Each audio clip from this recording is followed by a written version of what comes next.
Number 1. ډېرې پیسې وګټه. Earn more money. Earn more money.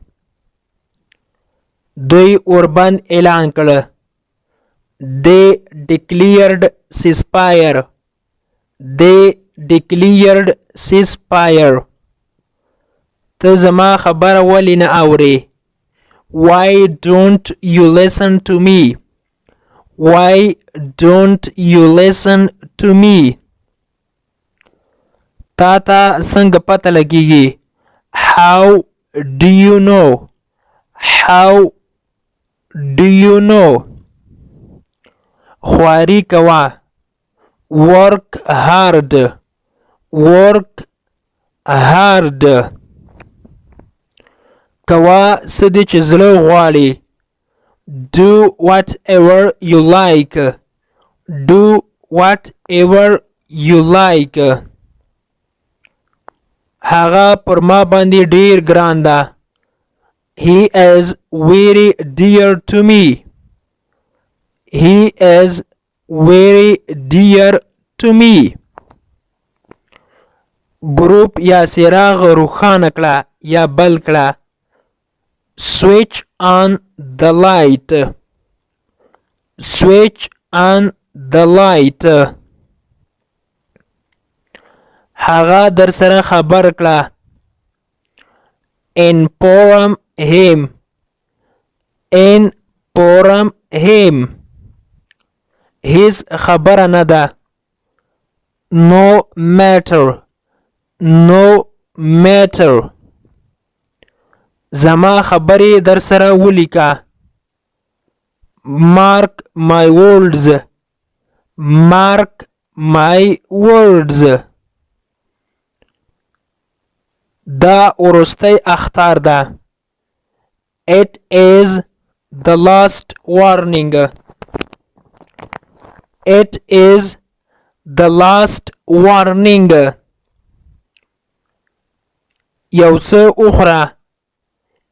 Eat something. Eat something. زه به خپل ټول کوشش وکړم.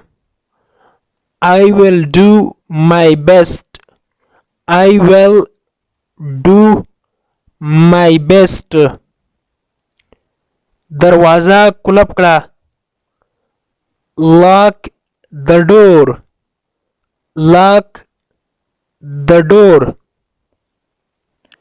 موږ داسې یو لکه ورونه.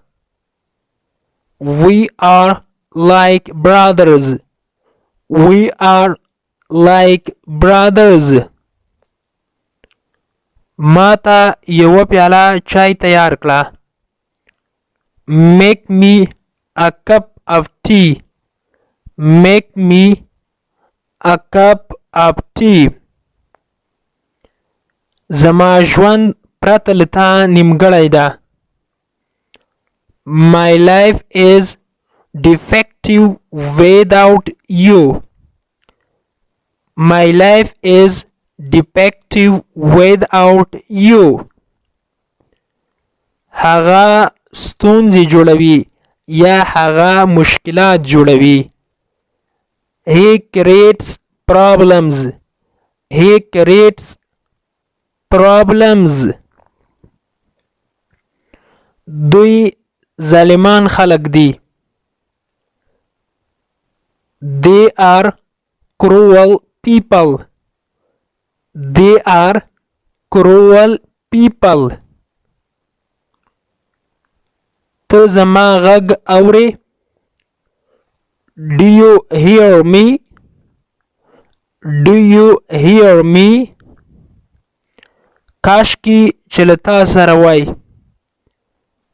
یا کاشکي چې هلته له تا سره زه وای. I wish I had been there with you. I wish I had been there with you. غواړم چې یو سیټ ونیسم. I would like to reserve a seat. I would like to reserve a seat. اوس د عمل وخت ده. Now is the time of action. Now is the time of action. هغه زما لرې خپلوان ده. He is my distant relative. He is my distant relative. مورې ما ته دعا وکړه.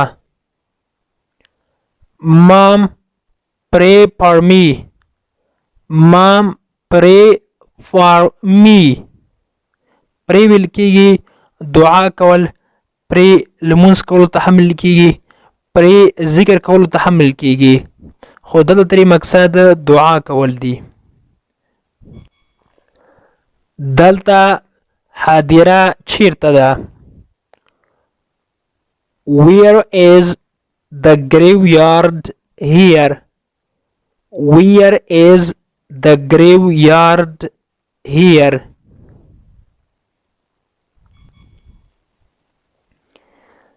د خپل پلار احترام دی کوه. Respect your dad. Respect your dad. ډاډ ویل کېږي پلار. فادر هم ورته ویل کېږي خو ډاډ چې ده لنډ حالت مخفف ده. ډاډ معنا پلار.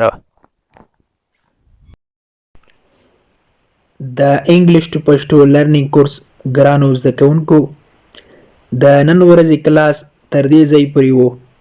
هیله ده چې یو څه مو ورڅخه زده کړي وي. که غواړئ چې انګلیسي ژبه په سمپل ساده پښتو ژبه کې زده کړئ نو مهرباني وکړئ زموږ انګلیش ټو پښتو لرنینګ چینل در سره سبسکرایب کړئ او ترڅنګ یې د بیل آیکن ووهئ او بیا په آل کلیک وکړئ. دې سره به زموږ هر نوی کلاس چې موږ یې روزانه اپلوډ کوو تاسو ته په خپل ټایم در ورسیږي. او که چیرته کومه غوښتنه نیوکه یا پیشنهاد لرئ نو مهرباني وکړئ موږ ته یې په کمنټ باکس کې پرېږدئ. تر بیا چې زه حاضرېږم تر هغې مو په پاک رب سپارم. هر چیرې چې یاست الله مو مل شه. Thank you so much for watching.